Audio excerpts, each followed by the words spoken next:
Jenderal TNI Anumerta Ahmad Yani merupakan pahlawan revolusi Indonesia. Ahmad Yani lahir pada 19 Juni 1922 di Purworejo, Jawa Tengah, dan meninggal dunia pada 1 Oktober 1965. Ahmad Yani merupakan Komandan TNI Angkatan Darat ke-6 yang menjabat pada 23 Juni 1962 hingga 1 Oktober 1965. Beliau meninggal karena dibunuh oleh anggota gerakan 30 September dan diculik di rumah. Kami mendapatkan kesempatan untuk bisa berkunjung ke Museum Sasmitaloka Ahmad Yani untuk dapat mengenal lebih dalam sosok pahlawan revolusi Jenderal Ahmad Yani. Museum Sasmitaloka Ahmad Yani adalah salah satu museum pahlawan nasional yang terletak di Jalan Lembang nomor 58 dan Jalan Latu Harhari nomor 65, Jakarta Pusat. Museum ini dibangun sekitar tahun 1930 sampai 1940 dan pada tahun 1950-an dikelola oleh Dinas Perumahan Tentara dan dihuni oleh Ahmad Yani. Assalamualaikum warahmatullahi wabarakatuh. Hari ini saya sedang berada di Museum Sasmitaloka Pahlawan Revolusi Jenderal TNI Ahmad Yani. Dan kali ini saya tidak sendiri, ditemani oleh teman saya Wiwit. Halo Wit. Halo. Nah, Van, kita hari ini mau masuk ke dalam ya untuk melihat dan mengetahui bagaimana kejadian pada saat G30 SPKI. Ya. Yuk.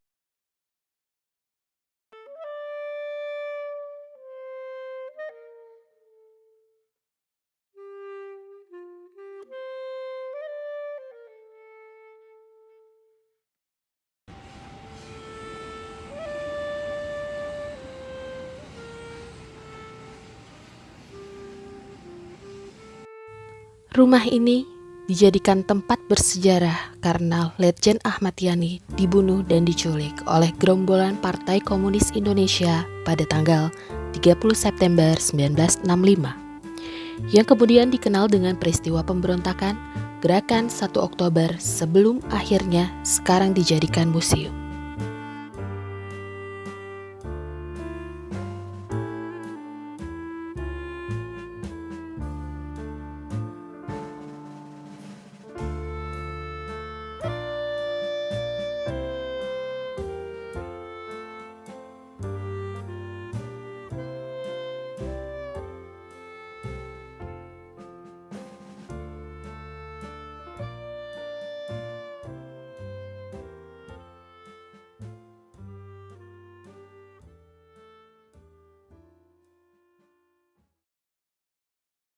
Oke, sekarang kita berada di pintu belakang rumah Bapak Jenderal Ahmad Yani. Kita akan masuk dari pintu ini. Kenapa sih kita masuk dari pintu belakang? Kenapa biasanya kita kalau masuk dari pintu depan ya? Karena Van, pada saat kejadian G30 SPKI itu untuk pasukan Cakrawirawa masuk dari pintu belakang. Sedangkan pintu depan pintunya dikunci, maka itu untuk pasukan Cakrawirawanya masuk dari pintu belakang. Jadi kita mau menelusuri, kita masuk dulu yuk.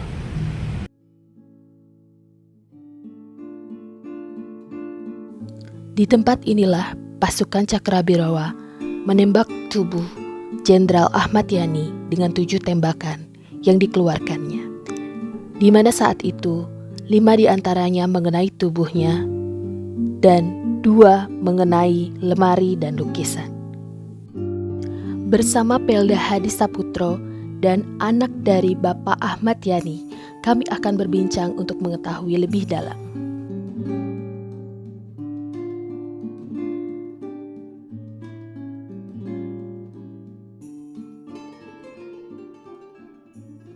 Santai aja, bebas aja.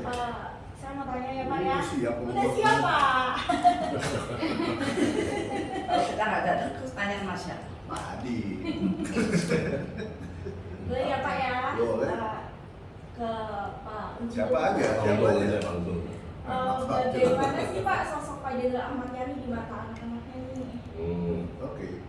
Saya cuma kenal 5 tahun. Umur masih kecil gitu. Umur 5 tahun, 4 tahun, 5 tahun masih belum kenal ya, paling 4 tahun lah ini. Bapak ini tahu.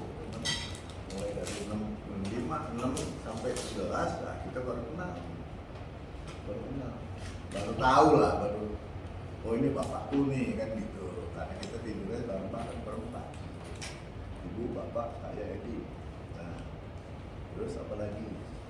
Sosok apa lagi maksudnya? Ya maksudnya bagaimana sih Pak dari Temara asli orang mana, terus masuk ke Tentara itu kapan? Nah itu yang jawab Bu Ruli. Oh, Ibu lebih tahu ya? Bu Ruli udah lebih dewasa, lebih dewasa kan. Ya kita tahu, cuman kalau saya kebanyakan dengar cerita aja, dengar cerita dari mana ya, dari kata-kata atau ibu. Saya sebelum saya lahir Tegal, tapi kesananya kan saya nggak tahu, baru kesini yang saya tahu. Mungkin ibu contoh. 1 sampai 6 cewek, 2 laki-laki terakhir, ya. Ini kan tadi Pak Untung masih keren, sekarang gimana? Sama sih. ID juga sama, rambutnya pada hilang nggak tahu mana. Oke, ini nomor 1 Ibu Yuli, ya. Nomor 2 ini sudah meninggal, ini adiknya itu nomor 2. Nomor 3 ini Bu Amelia, kemarin yang jadi duta besar, sekarang sudah pensiun. Yang keempat Ibu Elina. Yang kelima Ibu Nani, ya ini juga istrinya tentara. Yang keenam Ibu Yuni yang ada di sini. Terus Pak Untung dan Pak Epe. Berarti anak pertama, ke-6, 7, 7, dan 8. Jadi diwakili sama yang kedua, dari yang perempuan, terkecil dari yang perempuan sama tertua laki-laki. Musuh. Orang Purworejo, kakeknya atau buyutnya itu dulu lurah di Rendeng, di desa Rendeng itu. Biasanya zaman dulu lurah zaman Belanda, zaman itu terkenal kalau lurah itu, ya. Dan dianggap punya posisi lah untuk orang-orang Belanda. Makanya Belanda Jepang itu agak sedih sama orang-orang yang punya posisi, ya. Tapi kalau lurah sih nggak terlalu, Bedono, asisten Bedono, gitu tuh. Wali kota sebetulnya namanya aslinya gitu ya. Nah, dia tinggal di situ di sebuah rumah nggak besar banget, tapi rumah zaman kuno modelnya yang zaman kuno kalau di Jawa gitu. Nah itu dia 3 bersaudara, bapakku laki-laki sendiri, yang 2 adik-adiknya perempuan semua. Ya. Mereka kalau saya tanyain juga aneh itu, ya lanjut aku. Tante kan bagian tante. Gimana sih bapak dulu zaman dulu kan kita juga pengen tahu ceritanya. Jangan ngerti tuh. Wah, yo latih ya. Ya ono kayak. Jadi mereka tuh tinggal serumah tapi nggak saling tahu gitu. Nah, ayahku itu memang disayang sama kakekku banget disayang. Dan anak laki-laki yang pertama dan dia mana cakep kayak orang Belanda. Ya. Itu disayang dan minta apapun harus dikasih. Dan selalu ada satu pengawal, omku, anaknya Mbak Buyut juga. Nah itu yang awal bapakku. Ojo sampai katanya Yani ini sampai nangis, sampai jatuh, sampai apa gitu ya. Jadi ayahku happy dia mau kemana juga pasti ada yang apa. Mau main itu perang-perangan dibikin, wah udah itu udah semua. Nah dengan teman-temannya itu dari kecil memang senangnya main perang-perangan. Jadi jiwa militernya itu udah ada dari Kecil ya. dan selalu dianggap pimpinan sama teman-temannya. Nah, kalau di kali ya, kali di sungai itu ada gitu ya, dia jadi pemimpin, pidato segala macam. Jadi waktu sudah lulus SD itu dia ada di Purworejo. Kemudian pindah ke mana ke Batavia namanya Jakarta ya, sebentar. Tinggal di Bogor. Sampai dengan dia lulus Milo itu SMP. Dan untuk masuk sekolah Milo itu susah banget, karena tidak semua anak Indonesia boleh sekolah di situ. Makanya dokter-dokter zaman dulu tuh siapa sendiri Suryani Merah dan siapa itu ya yang punya nama Dokter Cipto Mangunkusumo itu semua anaknya pejabat dulu. Kalau nggak boleh sekolah Belanda apalagi. Nah mereka itu disekolahkan sampai mulus, kemudian SMA, AMS dulu namanya. Bapakku bisa sampai sana, karena dia disayang sama majikan Belanda. Jadi ayahnya bapakku itu adalah supir, bukan sultan, bukan supir, kan? Supir yang nyupirin si Belanda ini. Nah, karena dia sayang banget sama bapakku, jadi pindah ke Bogor juga ikut ayahku, jadi ikut ke Bogor, ikut ke sana, tetap dikasih nama, dulu namanya Ahmad bapakku itu, tapi karena ada orang Belanda yang cakep banget waktu itu, saudara juga nama. Nah, ibunya Pak Yani itu seneng banget kalau lihat ini, dia sambil mulus-mulus perutnya, mudah-mudahan ya, kalau anakku lahir seperti dia, ya cakepnya itu. Jadi begitu laki-laki, wah senang semua kan, dikira kayak Belanda. Dan memang mirip-mirip gitu mukanya tuh, karena dia putih, nggak kayak saya hitam. Ya, udah sampai lulus baru SMA kelas 2 itu tiba-tiba ada ini Jepangnya kalah, jadi mau kembali ke Belanda. Ayahku kemudian langsung lari pulang ke Purworejo dan dia masuk ke jadi tentara Jepang waktu itu PK pembela tanah air. Nah, udah jadi PK sekarang Belandanya mau masuk lagi. Nah, dulu dia jadi ini tentara Belanda juga tapi Indonesia Belanda. Dia pulang terus dia pegang pasukannya. Jadi langsung dilantik sama ini tentara-tentara yang sudah senior di atas ayahku, dia dilantik. Pangkatnya waktu itu milih sendiri pangkatnya. Jadi karena ayahku paling tinggi, kalau gitu aku komandannya. Nah, aku pangkatnya mayor. Padahal dulu waktu jadi tentara PK itu pangkatnya cuma Letnan 2. Sekarang mayor. Karena aku mayor, maka aku pilih anak buahku. Kamu komandan kopi gitu dipilih semua. Nah sejak itu mulailah dengan pangkat mayor. Jadi nggak pakai dari dulu langsung. Nah setelah itu terus memperintah aku kan, ayahku punya jadi komandan batalion di Magelang.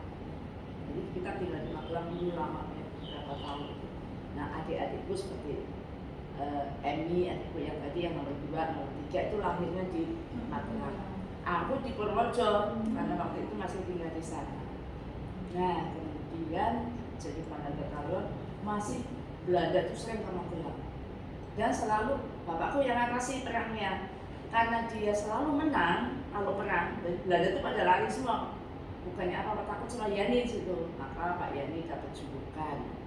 Julukannya Pak Kalau kenal Raiders. Raiders. itu bikin kan. Ya, jadi Raiders Pan Magelang. Jadi itu ya sampai terkenal. Nah itu pemberontakan di Jawa Tengah itu nggak habis-habis juga. Ya. Dan kayaknya paling banyak di situ. Karto, Pak Toswiro dan Jawa Barat. Waktu itu di Gunung Merapi itu, Sumolangu itu juga Merapi Merbabu Kompleks MMC. Itu ayahku di sana juga.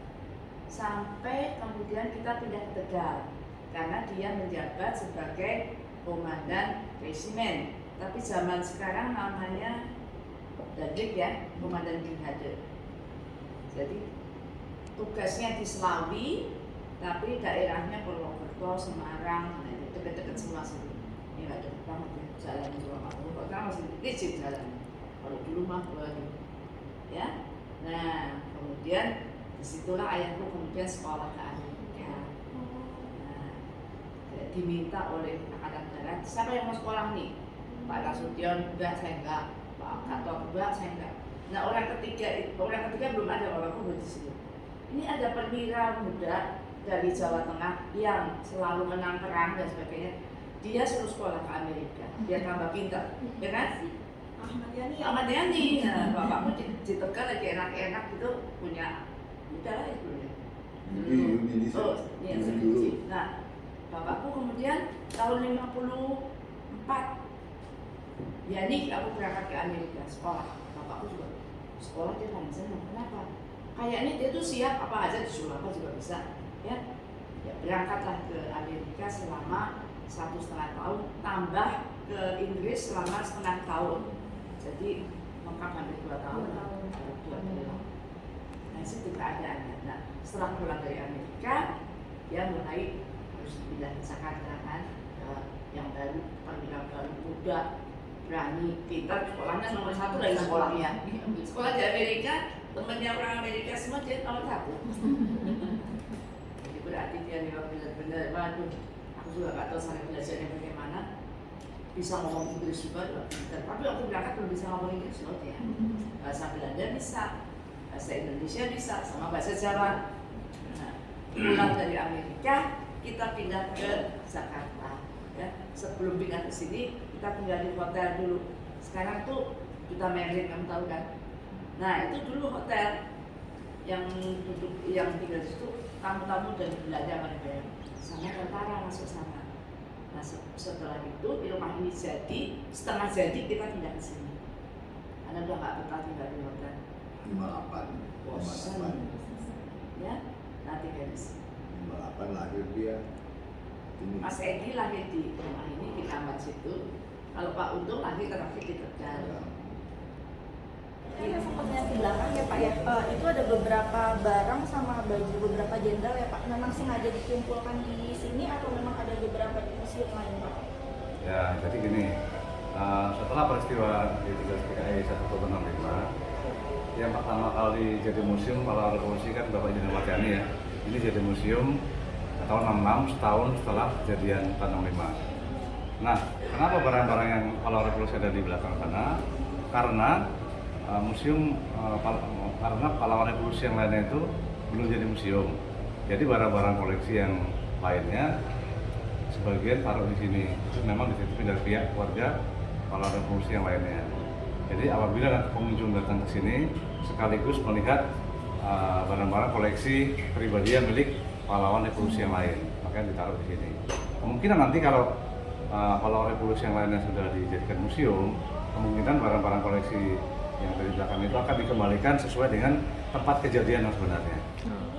Seharusnya diangkat kakinya ya Pak ya? Ya, kaki aja. Di film itu kan ada kaki diangkat, tangannya diangkat. Ini film.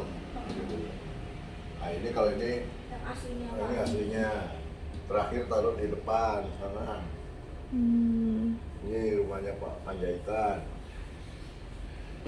Ini Bapak diseret-seret tuh kan ada tugasnya.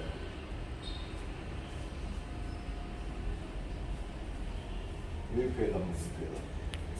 Rekonstruksi ya Pak ya. Film. Ini ke Pak Edi ya Pak ya? Jadi,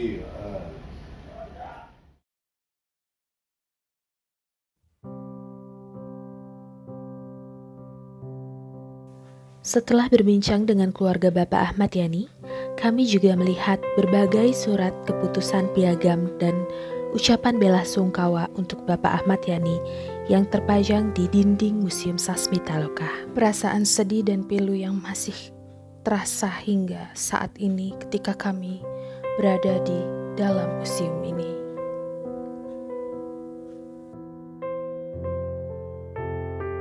Sebagai generasi penerus, kami berdoa agar Tuhan menerima persembahan Dharma Bakti para pahlawan satria, kusuma bangsa yang telah gugur dalam memperjuangkan kemerdekaan bangsa kami.